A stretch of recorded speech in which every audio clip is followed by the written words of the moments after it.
नमस्कार मित्रांनो, स्वागत आहे एज्यू-एम-पी-एस-सी आपल्या यूट्यूब चॅनलमध्ये. मित्रांनो, आज आपण 30 मार्च 2026 च्या चालू घडामोडीचे प्रश्न आणि उत्तरे पाहणार आहोत. मित्रांनो, या व्हिडिओमध्ये आपण सर्व प्रश्न पाहणार आहोत असे, जे की आपल्या येणाऱ्या एक्झामसाठी खूप महत्त्वाचे असतील. त्यामुळे व्हिडिओला शेवटपर्यंत नक्की पहा आणि चॅनलवर नवीन असाल तर चॅनल सबस्क्राईब करायला विसरू नका आणि व्हिडिओ कसा वाटला हे कमेंटमध्ये नक्की सांगू शकता. चला तर सुरू करूया. पहिला प्रश्न आहे, नशामुक्त विद्यालय कृती योजना कोणत्या मंत्रालयाने सुरू केली आहे? आणि त्याचे योग्य उत्तर आहे पर्याय क्रमांक 4 ए आणि बी दोन्ही. म्हणजेच की शिक्षण मंत्रालय आणि गृह मंत्रालय यांनी मिळून नशामुक्त विद्यालय कृती योजना ही चालू केलेली आहे. अधिक माहिती जाणून घेऊया. मित्रांनो, मार्च 2026 मध्ये शिक्षण मंत्रालयाने गृह मंत्रालयाच्या सहकार्याने व्यापक नशामुक्त भारत अभियानाअंतर्गत नशामुक्त विद्यालय असा 3 वर्षीय कृती योजना सुरू केलेली आहे. तर मित्रांनो, नशामुक्त विद्यालय हे शिक्षण मंत्रालयाने गृह मंत्रालयाच्या सहकार्याने सुरू केलेली एक कृती योजना आहे. आणि मित्रांनो, ही 3 वर्षीय कृती योजना चालू केलेली आहे शिक्षण मंत्रालयाने आणि गृह मंत्रालयाने. आणि या योजनेतील एक तरतूद म्हणजे काय, तर सर्व शाळांच्या म्हणजे ती सरकारी असो किंवा खाजगी असो 500 मीटर त्रिज्येतील परिसराला व्यसनमुक्त क्षेत्र म्हणून घोषित करणे हे या योजनेची एक मुख्य तरतूद आहे. आणि मित्रांनो, ही कृती योजना शैक्षणिक वातावरणातून मादक पदार्थांचा वापर समूळ नष्ट करण्यासाठी राबवली जाणारी एक प्रमुख योजना आहे मित्रांनो ही. चला तर पुढचा प्रश्न पाहूयात. प्रश्न क्रमांक 2 आहे, यूकेच्या हाऊस ऑफ कॉमन्समध्ये कोणत्या भारतीय अभिनेत्रीला महिला सक्षमीकरण पुरस्कार प्रदान करण्यात आला? आणि त्याचे योग्य उत्तर आहे पर्याय क्रमांक 1 ऋतुपर्णा सेनगुप्ता. अधिक माहिती जाणून घ्या. तर मित्रांनो, मार्च 2026 मध्ये प्रसिद्ध भारतीय अभिनेत्री ऋतुपर्णा सेनगुप्ता यांना युनायटेड किंगडमच्या लंडन येथील प्रतिष्ठित हाऊस ऑफ कॉमन्समध्ये महिला सक्षमीकरण पुरस्कार प्रदान करण्यात आलेला आहे. मित्रांनो, यूकेच्या हाऊस ऑफ कॉमन्समध्ये ऋतुपर्णा गुप्ताला महिला सक्षमीकरणेसाठी पुरस्कार प्रदान करण्यात आलेला आहे.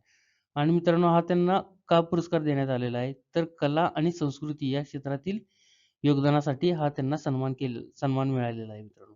आणि आंतरराष्ट्रीय महिला दिनानिमित्त जागतिक स्तरावर महिलांच्या योगदानाचा गौरव करण्यासाठी हा कार्यक्रम आयोजित करण्यात आलेला होता. आणि त्यात ऋतुपर्णा सेनगुप्ता यांना हाऊस ऑफ कॉमन्समध्ये भारतीय महिला सक्षमीकरण पुरस्कार प्रदान करण्यात आले भारतीय अभिनेत्रीला. पुढचा प्रश्न पाहूयात. प्रश्न क्रमांक 3 आहे, 30 मार्च हा दिवस कोणत्या राज्याचा स्थापना दिवस आहे? आणि योग्य उत्तर आहे पर्याय क्रमांक 1 राजस्थान. तर मित्रांनो, 30 मार्च हा दिवस राजस्थान राज्याचा स्थापना दिन म्हणून साजरा केला जातो.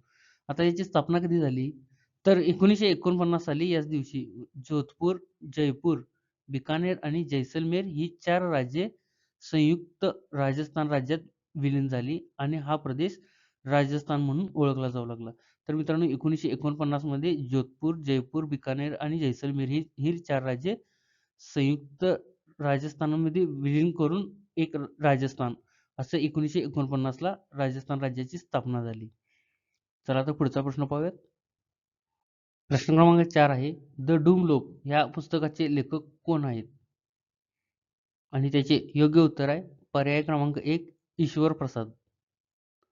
तर मित्रांनो, 2026 मध्ये ईश्वर प्रसाद यांनी लिहिलेले द डूमलोप हे पुस्तक प्रकाशित झालेले आहे. कुणी लिहिलेले आहे हे डूमलोप, तर ईश्वर प्रसाद यांनी हे पुस्तक लिहिलेले आहे. आणि मित्रांनो, हे जागतिक आर्थिक व्यवस्थेतील वाढत्या अव्यवस्थेचे विश्लेषण या डूमलोप या पुस्तकामध्ये केलेले आहे मित्रांनो. आणि हे पुस्तक एका डूमलूपवर प्रकाश टाकते, जिथे परस्पर संबंधित जागतिक शक्ती अस्थिरतेला बळ देतात, ज्यामुळे आर्थिक संतुलन आणि जागतिक सहकार्य पुन्हा प्रस्थापित करणे कठीण होते. हे या पुस्तकात म्हणजेच की डूम लूपवर हे पुस्तक लिहिण्यात आलेले आहे. मित्रांनो, हे पुस्तक जागतिक आर्थिक व्यवस्थेतील वाढत्या अव्यवस्थेचे विश्लेषण ह्या डूम लूप पुस्तकात केलेले आहे.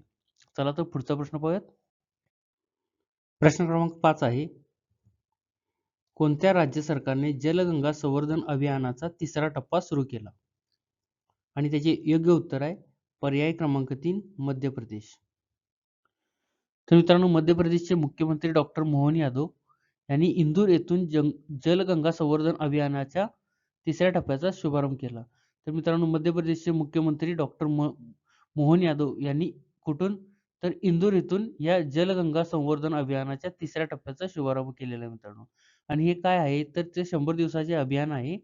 ते 19 मार्च ते 30 जून 2026 पर्यंत चालणार असून यामध्ये अंदाजे 2,500 कोटी रुपयांची जलसंधारणाची कामे हाती घेण्यात येणार आहेत मित्रांनो.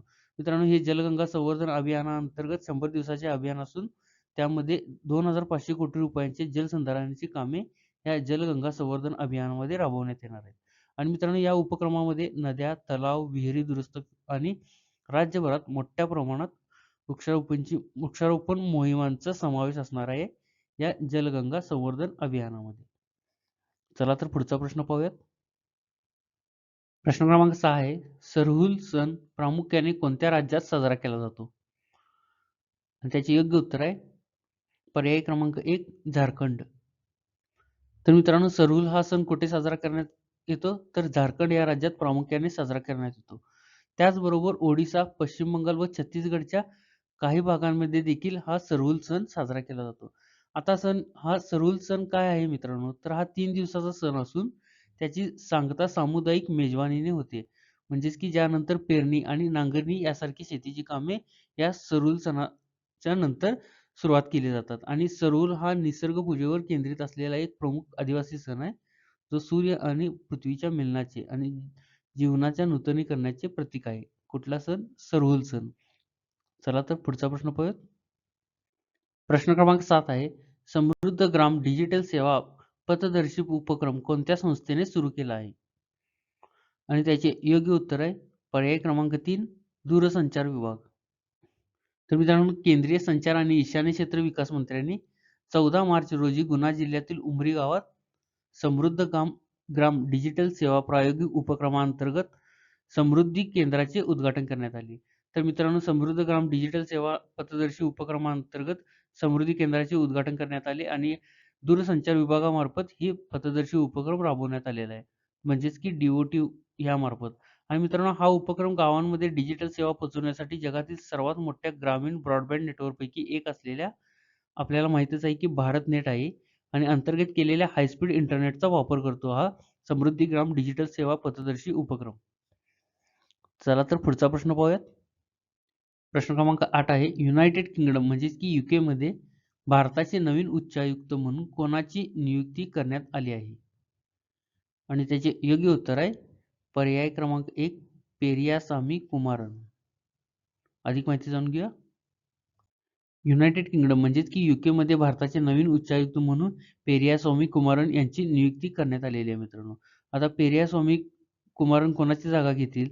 तर विक्रम दोराईस्वामी यांची जागा घेतील. म्हणजेच की पेरियास्वामी कुमारन यांच्यापूर्वी विक्रम दोराईस्वामी हे UKचे उच्चायुक्त म्हणून काम पाहत होते. आणि मित्रांनो, विक्रम दोराईस्वामी यांची चीनमध्ये भारताचे नवीन राजदूत म्हणून नियुक्ती करण्यात आलेली आहे. त्यामुळे पेरियास्वामी कुमारन हे आता UKचे उच्चायुक्त असतील. आणि मित्रांनो, पेरियास्वामी कुमारन हे 1992च्या भारतीय परराष्ट्र सेवेतील म्हणजेच की IFS मधील वरिष्ठ अधिकारी आहेत.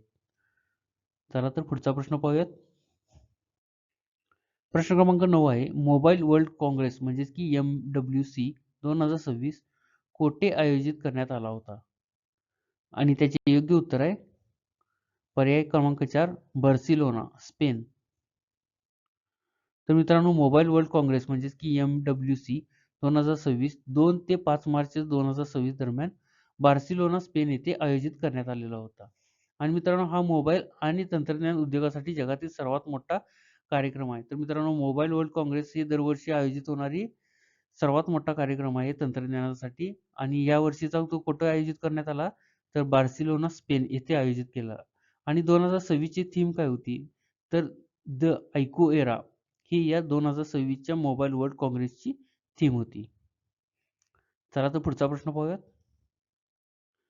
प्रश्न क्रमांक शेवटचा आणि 10वा प्रश्न आहे आजचा आपला, अरुणोदय योजना कोणत्या राज्य सरकारने सुरू केली? आणि त्याचे योग्य उत्तर आहे पर्याय क्रमांक 1 आसाम. तर मित्रांनो, आसामच्या मुख्यमंत्र्यांनी अरुणोदय योजनेअंतर्गत थेट लाभ हस्तांतर द्वारे सुमारे 40 लाख लाभार्थी कुटुंबांना 9,000 हस्तांतरित करण्याची घोषणा केलेली आहे. तर मित्रांनो, ही अरुणोदय योजना कोणत्या राज्य सरकारने चालू केलेली आहे? तर आसाम राज्य सरकारने चालू केलेली आहे. आणि सध्या चर्चेत काय आहे तर मुख्यमंत्र्यांनी या योजनेअंतर्गत थेट लाभ हस्तांतर 40 लाख लाभार्थी कुटुंबांना 9,000 हस्तांतरित करण्याची घोषणा केलेली आहे. त्यामुळे हे सध्या अरुणोदय योजना ही चर्चेमध्ये आहे. आणि मित्रांनो, अरुणोदय योजनेचा उद्देश काय आहे? तर आसाममधील महिला सक्षमीकरण, गरिबी निर्मूलन आणि आर्थिकदृष्ट्या दुर्बळ महिलांचा सामाजिक आणि आर्थिक समावेशन करणे हे या अरुणोदय योजनेचा मुख्य उद्देश आहे. तर मित्रांनो, हे होते आजचे आपले 30 मार्च 2026 चे चालू घडामोडीचे प्रश्न आणि उत्तरे. मित्रांनो, 10 प्रश्न पाहिलेले आहेत आणि जे की 10च्या 10 प्रश्न येणाऱ्या एक्झामसाठी आपल्या महत्त्वाचे होते. त्यामुळे व्हिडिओ कसा वाटला हे हे कमेंटमध्ये नक्की सांगा आणि व्हिडिओ आवडल्यास लाईक अँड शेअर नक्की करा आणि आपण चॅनलवर नवीन असाल तर AG MPSC आपल्या यूट्यूब चॅनलला सबस्क्राईब करायला विसरू नका. धन्यवाद.